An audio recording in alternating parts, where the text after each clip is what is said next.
اشتي دجي زي بارتي ناز دكم از به تمنكي پر بچوك بوم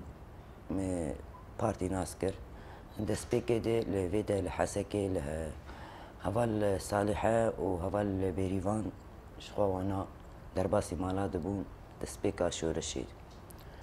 لفردهاتن هنا بچك وكاني تبكاري بملي كولين دكر يعني هفال وان قالا بارتي تكر هفال شنه تشاواي كرت شنه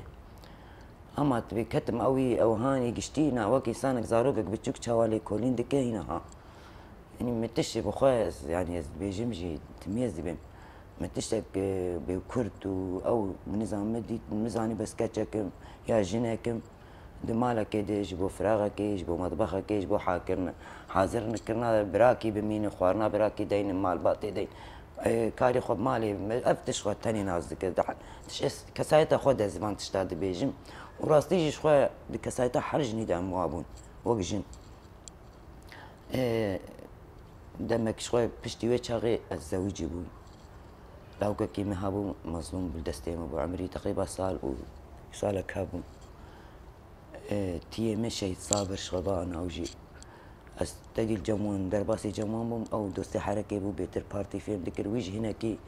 يعني بحث دكر جركم تشاوا بن جرك جن شلوبه يعني هنا هدي يعني بيتر بشكيز فد بو تشاوا جوز تبع المخندنا كرديجي هناك تيبي كردي ام بون شنت كشكي حاري بون دمالي دي خندنا كرديجي دام تيبي كردي اشتي نبدا ما كنش خاو تشو او درباس تديد خند مهندس بو وبري قيا وري خستني امجي دما كيل دوي بابان قلت امي هر لبنان بتشاوا هر لبنان ام اجنبي بو وامي هر خو بقينني ام شون قيان حمص ام باكي دما ها الحمص سيمان حياه هديدي ما خو قيان هفالي قدادي درن لبنان تين شبو دوستا ناس بكن يعني ايش زارو كامل او كيما عمري سالك المهم دما هيك تشكي لهم العريضه والحمص سيمان هفالا شان ندومه عربي اقو برابين دركبن لبناني ما خو قيان لبناني درياري خستنير طبعا از قيام ور ما قيان جمع فالا شخوا دمك بركي هيف كي بيترجع هنا عملوه دري مان جاري هفال هاتن ويدري مديت نقلك جيني وك ملورين هفال دديتين دس بيجي يقولوا يعني هين زلوك شو الدنيا كده وكيسان كي تخوده بتشاوا هفال في سربستن حرتش سربست بالوي داري المهم دمك بقشة ملور مان بداية تجيب هفال تجيب سر او لابتوب وان الشغل يعني كرديان برتن ابوها ما تقول تجمر ازي جاهز بكم بلا فوكا شي ذكر سر او لابتوبي بيتشي ومجي صفان بتكر كرتون هو قالي كاري كيزولو الجماش ياردما او دور شخوز بهفال نرجعنا درد كتم اي بابي وان دوي دل تشو قيام مشغله في كيوان شغلي او جي ترياج يعني جبور يخستلي بو مشغلك مزن بو براد بون تيد كار ذكرن والي كاري ددان ريخستني يعني تسليمي بان مناش كسايت اخو الشخص يقول من الشغل شغل بيدرس علم عندهم تدريب السلاح ازو سلاح يعني شوي ناس خوي بدكم جانا دنجي سلاح تيمي بدكم ترسم يعني والويدا تدريبات سلاح ستان شغل مدي شغل بور علمان زماني كردي هوالا بيش ما تكر وقت برورده مما الويدا دي شغل بابان دگو سروک جیتی وی دارید ایوی درباسی اکادمیه دبود چو همت باجار ددما از بابالار دگری مکتکار بکاری جبابو الوان درا دمام ایوی دچو دگیا مع عسكر ودهاتش قلت گو سروک هاتی مگو سروک چاو هاتی گو بردمین اوجی هم مگو خسکامو بدیتا گو کچه کی کاری خو بگینی مگو چما کچه بیا سروک قلت مسعودي ملا برزاني تنازكي قو افجي وقتا ما يدو ملا برزاني وافجي ساروكي في بارتيي يعني المهم دمك باش ما الويدري كارو خبات عمقش بهوالا الويدري بو وكاري جبان مالي دوستي ورم دقاريان شاهيل ورتشي دبون وكالي كاري خوارن بطاط باجان تشمشتي ولو دانين ما ام بركي بيش جنبون بيش دايق بون ام دقيان هفدو ما او خوارن تشي دكر شبو بكن ساندويش ايفاري حاضريا هوي حفلي دكرن بجاغا ببيكابا بطاطا او متقالان المحاضر دكور ايفاري مدتشون حفلة اخوة وتشد ديجا حبيدن عيار دكرن لفتشي دكرن او لفانا لوي ملتي بلاد كرن اللي وي حفلي وان جي تدي جا تدي پارچک ده علی کاری حرک تدي زنگیل دهاتن و علی کاریش بو پارتی دادن يعني اوجي كدك راستي جي هم كدك خوش بوجي وهم جي وقتكي يعني مولو حفلة دي شهيد مزقين وان هبالي ما سيد خان دهات ور خليل غمقين دهات ور يعني متقوفي دريقي كردستان اختار من لبنان هبال ديتل متقوفي كردستان السربسته في دري تزاني تشاو دولات تشمش ما نوي ما دمك باش ازور تقريبا 3 سال 4 سال ازور ما از دجاري چوما كاديما معصوم قرقماس من نادي سروكاتي سراستي بيش ميجي مرق كرجزلي انساني ببينم هنجي بابيوان بحث ذكر بابيوان بري مدوس بو والله ما نادي المهم هات اندمكن شهيد شري حزبة امل نزاع تشلور تشيبو هفالا قوفاني فيدري افهد جنيفر امك بشارك الرجافة امي بهات تنافر بابيوان ما اي مساحات از هاتم شغل او كيم مظلوم بتشوفوا شعب لها كروش كاد كدغو هوال شعب بيركا خد كدغو هوال تدينكي هوال تيل ورفر هول برجي ما نويري دست خدها تاني سر دبي ما تقول يا ما بحتك يعني ما بقرتن بده يعني الدولة صار نجي خبوان شاف يعني استشهد بيجم يعني حيشتي وان دبو يعني هالمهم دنوطي دي شغل قلت ملت در كافن دي سال لبناني قوي هرن وساروكاتي تقازي وجبينا كويل بدتش ولا عزي هر شاقو معناه نفوسات التنت ديس شاو هالم جانك كي أواوي جستن دفتر عالية و أيوة كتبون إيه محرد ولا أو مشاهد اللي بو مالا مني ومظلوم بو تدي زبيت الشيء دي بيجم تدي بابيوان بقرية جا بري جوي دري أم هرن ساروكاتين بري وي بابيوان بقرية تقريبا سالة يبقى ديابو المهم ام چون از چوب از حد زارو که خود الشامي مقانو تاكسي از قبل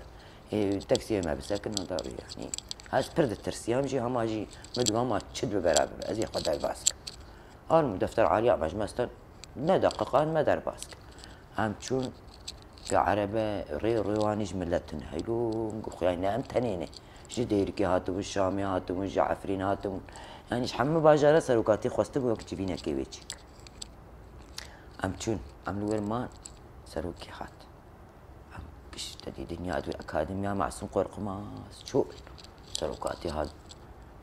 واشتغلي دس بيكر مغرب بو دس بيكر حيارو المدركت وقت جبينا كيبو سرو شاز جنشي ملتشي كرتشني يعني بتشاوى دمي بي ام قرك حاضريه تشبه بي يعني انا اشتر بيجم بكيت باب انا افرق شا انا ام تيداني وك ريجيم تشتي فان دولتي ايرو رو تشاوى دكنجي في كرد كتن تشاس تيدي سروكاتي حيانا في تشتيجي نرخات يعني قلت كرد تنانه كرد مرينه دي بيجي تشاوى بي دي بي ام جهابوني تنابوني تشيك دي بيجين قرك تشاوى بجن نجبو مالي نجبو زاروك نجبو يعني هاري بيشك جنه حيا بحثا خو جا خوكر يعني قال لك تشنر خاندن او كيما بتشوف رابيا دي افكي دي كابابين برا بابين مش بيبيني يعني حيا زارو كام بتشوف او جبيراو المهم سروا شاجني نرخات بيشنجيا جني قال جن تشاو بشار قربه يعني راستي جي دوي دريدي وك مورال ما وكي سانك دخوده به رابه شيار بكر ولالو كوير حقا خردبونك هاتم حقا هيزك حمو بقيف الراب ساقي مريبون وقال لك داي كيولو شخو باما نكون نتكو سلافي لي بك هيو سبي قش جاوي سروكاتي